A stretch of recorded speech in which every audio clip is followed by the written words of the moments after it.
Okay. 1993, I went to a Garth Brooks concert in 1993 at the Charlotte Coliseum that doesn't even exist anymore. All right. My good buddy's Corey Smith, a country music artist. Come on now, he's a Georgia Bulldog now. That don't count. Well, I mean, he's still my guy. And Luke Combs is App State guy, right? And then my girls are trying to get me on some Morgan Wallen. And I'm on the way to the gym this morning, and Morgan Wallen was with Lil Durk on a song. And y'all are looking at me like, who's Lil Durk? All right, well, I need y'all to look that up, okay? So I just want to make sure, right, I want to make sure everybody understands. I like country music. I just don't prefer country music when I'm in the tight end room with the boys, all right? So I just wanted to get on the same page as we went into this part. So that's a perception thing, huh? I don't want to look soft. Yeah, perception is not reality when it comes to country music. What we got? So I take it that you heard from some people after that happened. Who did you hear from out of that? Well, you know, first of all, my mom likes to keep up with all of y'all, right? And fill me in when I don't want to be filled in. Right? So, anyway, it was all fun. You have to feel really good about this room this year, considering, you know, obviously you lose Davis Allen, but man, you've got some depth there and some quality. Yeah, I'm super excited about the room.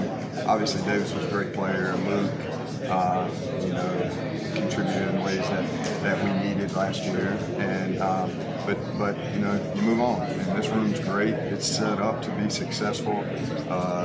Bristol's had a great offseason. I mean, he looks totally different. He's transformed his body, and from everything I'm hearing from this summer, he's had a phenomenal summer.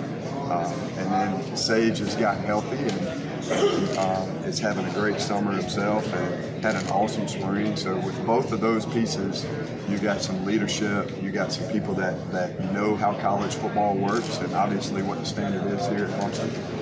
This is year 2 of me being with those two guys too. So there's more comfortable with each other. And then you got a guy like Sapp who's still coming along. And then you got 2 young guys that just got here in Marcus Dixon and also Pat Henry. So I'm really excited to get on the field and have those guys. And then you got some other pieces in the room. Banks Pope had an unbelievable spring. And you got Griffin Badd and Will Blackson. So it's 8 guys I love being around, and I can't wait to get some more time with them. In the summer, you're so hands off with them. And the strength staff has got them. So I'm looking forward to a few weeks here, being able to spend some more time with them. Fully locked and loaded on football season. How healthy is the tight end room? Extremely healthy right now. Everybody's full go.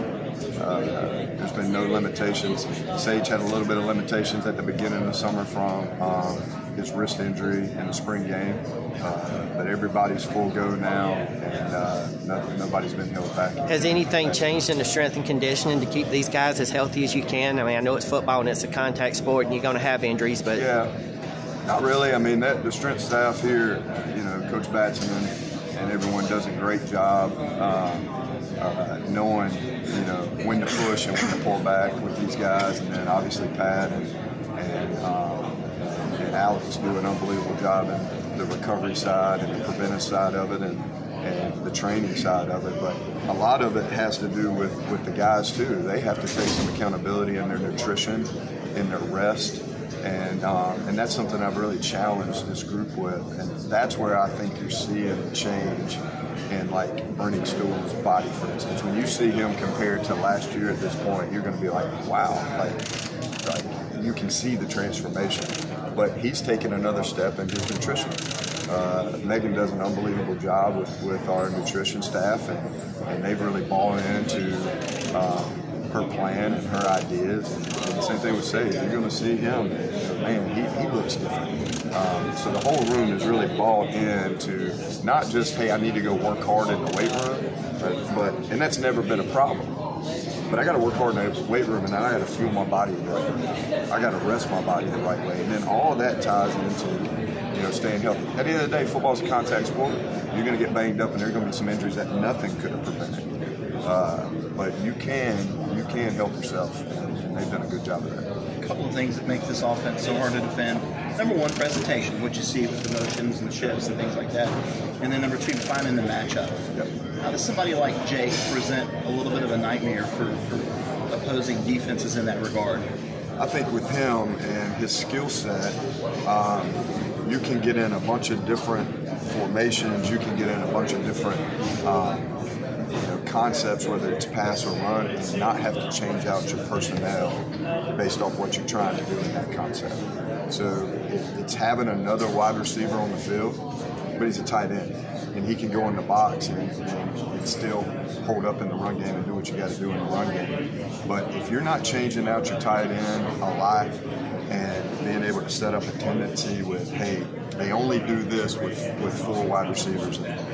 Well, now you leave him in the game, and they can't sit there and go, well, they're only going to do this. No, the whole playbook's wide open because of his skill set.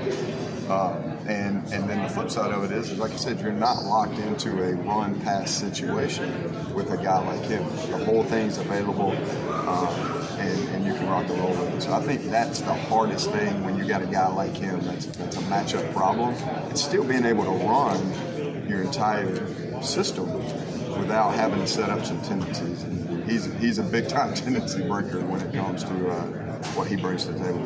At 6'6", 6'7", 235 or whatever. Yeah.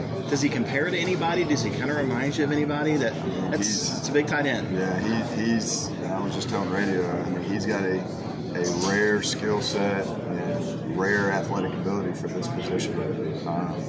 There's not a lot of running stools running around to go recruit. So I'm really excited about him